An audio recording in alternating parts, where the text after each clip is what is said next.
ओम शांति। जय श्री कृष्ण। राधे राधे। আজকে যে ভিডিওটা নিয়ে এসেছি সেটা একজন পরিবর্তিত মানুষ সম্পর্কে। আমাদের চারপাশে এমন অনেক মানুষ ঘুরে বেড়াচ্ছে যারা হঠাৎ পরিবর্তন হয়ে গেছে। কিছু সময় সেই পরিবর্তনটা আমরা বুঝতে পারি, আর কিছু সময় সেই পরিবর্তনটা আমরা ঝট করে বুঝতে পারি না। আমরা সেই পরিবর্তনটা বুঝতে গেলে আমাদেরকে একটু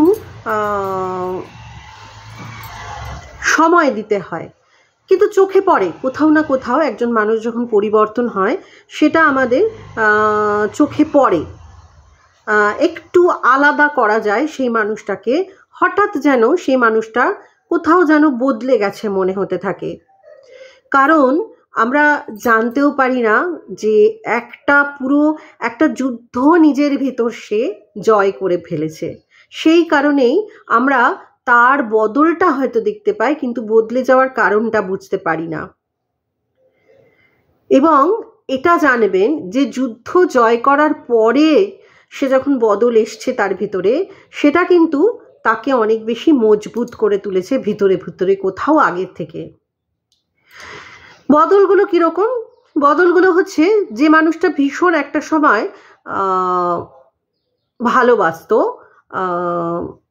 লোকজন হইচই, তার বদল হয়েছে। কীরকম না, সে নিজের সাথে থাকতে ভালোবাসছে, সব কিছু থেকে নিজেকে একটু একা রাখতে ভালোবাসছে, নিজের সাথে সে কোথাও নিজেকে জুড়ে নেওয়ার চেষ্টা করছে। অন্য জায়গার তারগুলোকে একটু যেন ঢিলা ছেড়ে নিজের সাথে যোগাযোগের তারটা একটু কোথাও মজবুত করার চেষ্টা করছে। এরকমই আরও কিছু পয়েন্ট নিয়ে আসবো। তার আগে অবশ্যই প্রত্যেক দিনের মতো একই কথা বলবো, ভিডিওটা ভালো লাগলে অবশ্যই লাইক করুন, কমেন্ট করুন। আপনার মূল্যবান মতামত আমার জন্য ভীষণ জরুরি এবং তাতে অনেকটা উৎসাহ পাই। ভিডিওটা মূল্যবান মনে হলে শেয়ার করুন আত্মীয় স্বজন বন্ধু বান্ধবের মধ্যে। এমন যদি আপনার কেউ চেনা জানা থাকে যাকে মনে হচ্ছে এই ভিডিওর সাথে রিলেট করতে পারছেন, তাকে পাঠান। বা নিজে মনে হচ্ছে আপনি বদলে গেছেন, কাউকে সেটা জানাতে চাইছেন, তাহলেও এই ভিডিওটা শেয়ার করুন।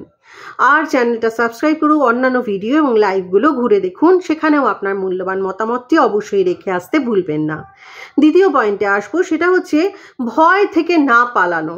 যখন একটা মানুষ নিজের ভিতরের যুদ্ধটা জয় করে ফেলে, তখন সে আর ভয়কে জয় করতে শিখে, সে আর ভয় থেকে পালিয়ে বেড়ায় না। সব কিছুতে একটা ভয় লাগা, একটা ভীষণ রকম ভীতু ভাব, ভীষণ একটা ইনসিকিউরিটিতে ভোগা, সেই পরিস্থিতিটা সে নিজের ভিতরে নিজে নিজে একা একা জয় করতে শিখে ফেলে এবং সে তখন ভয়কে জয় করে, সে ভয় থেকে পালিয়ে বেড়ায় না। নিজের হারিয়ে যাওয়া স্বপ্নের জন্য যে চোখের জল তার পড়েছে না, রাতের পর রাত, যে চোখের জলের হিসেব অন্য কেউ রাখেনি, সেই হিসেবগুলো, সেই টাকাগুলো, সেই যে চোখের জলের যে হিসেবটা আর কি, সেই যে টাকাটা জমেছে তার আর কি, চোখের জলের যে টাকাটা, নামটা, সেটা তাকে শুদ্ধ করেছে, অন্তর থেকে তাকে শুদ্ধিকরণ করেছে, তার অন্তর আত্মা শুদ্ধ হয়েছে, তার সে একা বাঁচতে শিখেছে। আসবো 3 নম্বর পয়েন্টে, একা থাকা শিখে নেওয়াটা তার কাছে আর কোনো সমস্যার নয়।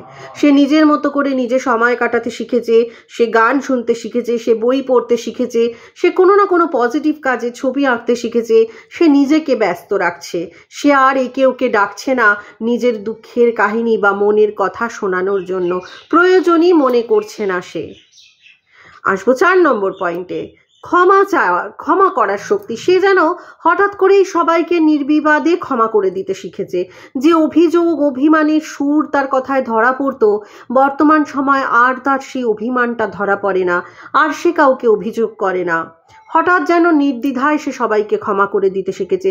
সে মৃত্যুকে দেখেছে, সে মৃত্যু যন্ত্রণাকে দেখেছে, সে একাকিত্বের যন্ত্রণাকে দেখেছে যে সেটা মৃত্যু যন্ত্রণার সমান। সে বুঝতে শিখেছে জীবনে সবাই আসলে একা। সে বুঝতে শিখেছে সমস্ত কিছুটাই আসলে সাময়িক। কোনো সম্পর্ক, কোনো সম্বন্ধ, কোনো ভালোবাসা, কোনো রিলেশনশিপ, সবটাই যে ভীষণ সাময়িক, সমস্ত প্রতিশ্রুতি যে ভীষণ সাময়িক, কোথাও এটা তার সম্যক জ্ঞান হয়েছে। তাই সে অবলীলায় সবাইকে ক্ষমা করে ছেড়ে দিতে শিখেছে, নিজেকে শান্ত আর মুক্ত করে নিতে শিখেছে। আসবো 5 নম্বর পয়েন্টে, সীমা বুঝে যাওয়া। বুঝে গেছে সে তার নিজের সীমাটা, না বলতে শিখে গেছে সে। যেখানে সে বলবে না, সেই নাটা, যে নাটা সে এতদিন শিখতে পারেনি বলা, আজ সে শিখে নিয়েছে যেখানে না বলার সেখানে না, যেখানে হ্যাঁ করার সেখানে নীরবে তার কাজটুকু করে যেতে। সবাইকে খুশি করতে গেলে নিজেকে যে সবার আগে ভীষণ দুঃখী করে তুলতে হয়, এটা সে কোথাও অনুভব করতে শিখেছে। আসবো 6 নম্বর পয়েন্টে। একা লড়েও একটা সৌম্যতা বজায় রাখতে শিখেছে সে। অনেক কিছু সয়েও নিজের মিষ্টত্বটাকে সে পোক্তভাবে ধরে রাখতে শিখেছে, বজায় রাখতে শিখেছে, এবং ভিতরে ভিতরে এতটা মজবুত হয়েছে যে তার মিষ্টত্বের আর কেউ ফায়দা তুলতে পারবে না। যে ভাবছে তার মিষ্টত্বের ফায়দা তুলছে সে বোকা। সে জানে না যে সমস্তটা সে বুঝেই করছে, জেনে বুঝে করছে। ফায়দা তুলতে পারছো না তুমি, সে জানে তুমি তার ফায়দা তুলতে চেষ্টা করছো, সে স্ব ইচ্ছায় তোমাকে সেই কাজটা দিচ্ছে, সে স্ব ইচ্ছায় তোমাকে সেই জায়গাটা দিচ্ছে, তাই তুমি এই কাজটা করতে পারছো, তাই তুমি ফায়দাটা নিতে পারছো। শক্ত হয়েছে তার ভিতরটা, লোহার চেয়েও শক্ত, যে শক্ত হওয়ার পিছনে তোমাদের প্রত্যেকের অবদান আছে। আসবো 7 নম্বর পয়েন্টে। নিজের ভেতর একটা ব্যাপক পরিবর্তন।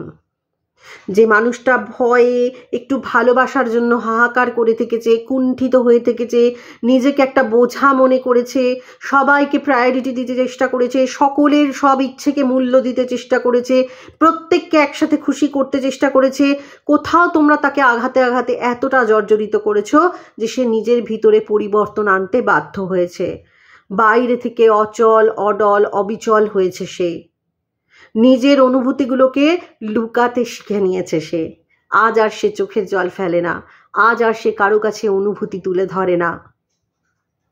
হাসি মুখে মিষ্টতা বজায় রেখে নিজের সব আঘাতকে সে ভেতরে চাপা দিতে শিখে গেছে।